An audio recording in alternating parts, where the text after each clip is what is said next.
Hi friends, welcome to Anu foods. ఈరోజు మీ ముందుకు తీసుకొచ్చిన రెసిపీ దోశ అండ్ చట్నీ. దోశ తయారీ విధానము: ఒక గ్లాస్తో మినపప్పు తీసుకుందాము. నేను పట్టు ఉన్న మినపప్పు తీసుకున్నాను. మీరు గుళ్ళపప్పు అయినా తీసుకోవచ్చు, మీ ఇష్టము. ఏ గ్లాస్తో అయితే మనం పప్పు తీసుకున్నామో అదే గ్లాస్తో 2 గ్లాసుల బియ్యం తీసుకుని నానబెట్టుకోవాలి. అదే హాఫ్ గ్లాసుతో పచ్చెనపప్పు, 1 స్పూన్ మెంతులు వేసుకుని బియ్యాన్ని నానబెట్టుకుందాము. 8 అవర్స్ నానబెట్టుకోవాలి. తర్వాత శుభ్రంగా కడుక్కుని మిక్సీ వేసుకుందాము. మిక్సీ వేసే ముందు ఏ గ్లాస్తో అయితే మనం మినపప్పు నానబెట్టుకున్నామో అదే హాఫ్ గ్లాస్ వరకు అటుకులు కూడా నానబెట్టుకుందాము. అటుకులు ఒక 10 నిమిషాల తర్వాత అటుకులను కూడా మినపప్పులో వేసి మెత్తగా మిక్సీ పట్టుకుందాము.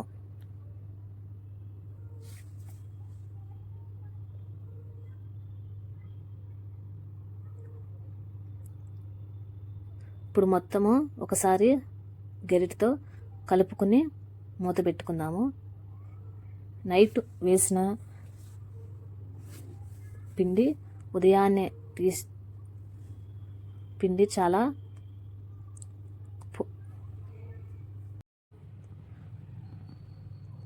ఉదయాన్నే తీస్తే పులిసిన పిండి కొద్దిగా ఒక బౌల్లోకి తీసుకుందాము. 1 స్పూను సాల్టు, అలాగే 1 స్పూన్ చక్కెర,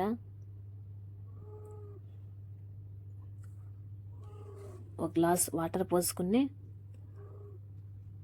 చక్కగా కలుపుకుందాము. చక్కెర వేయడం వలన దోశ అనేది చాలా మెత్తగా ఉంటుంది, కరకరలాడుతూ ఉంటుంది. అలాగే దోశలోకి చట్నీ తయారు విధానం: ఒక ప్యాన్లోకి కొన్ని కరివేపాకులు వేసుకుందాము. నూనె లేకోకుండా ఫ్రై చేసుకోవాలి.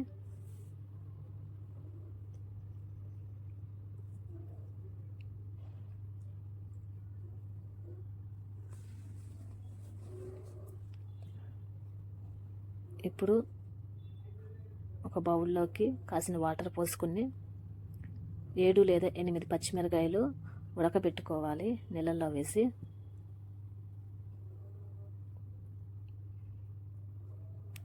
అవి ఉడికిన తర్వాత ఒక ప్లేట్లోకి తీసుకుందాము.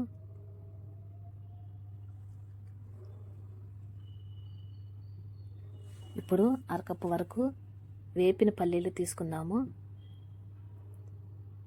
నేను వేపిన పల్లీలు తీసుకుంటున్నాను. ఒకేలా పచ్చి పల్లీలు ఉంటే వాటిని చక్కగా వేపుకుని పొట్టు తీసుకుని వేసుకోవాలి. ఇప్పుడు ఒక మిక్సీలోకి పచ్చిమిర్చి, వేపిన పల్లీలు, కాస్త ఉప్పు, 1 స్పూన్ జీలకర్ర,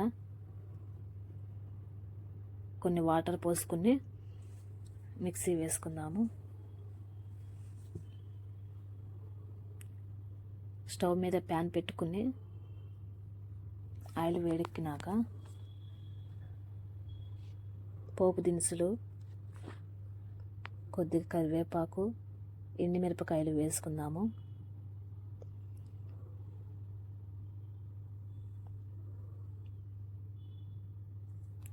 కొద్దిగా ఇంగువ కూడా వేసుకుందాము.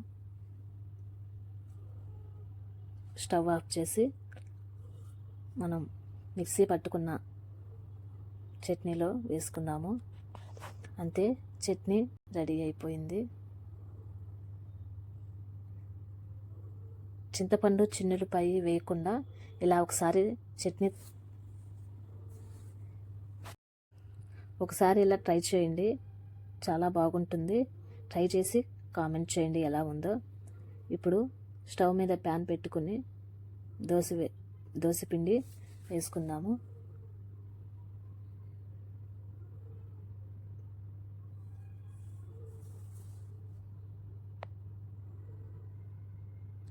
కొద్దిగా నూనె వేసుకుందాము.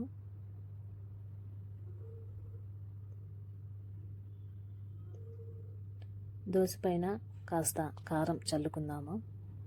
చాలా టేస్టీగా ఉంటుంది.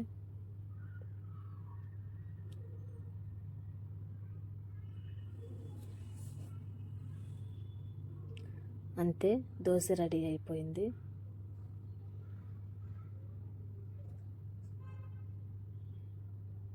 Please share and subscribe my YouTube channel.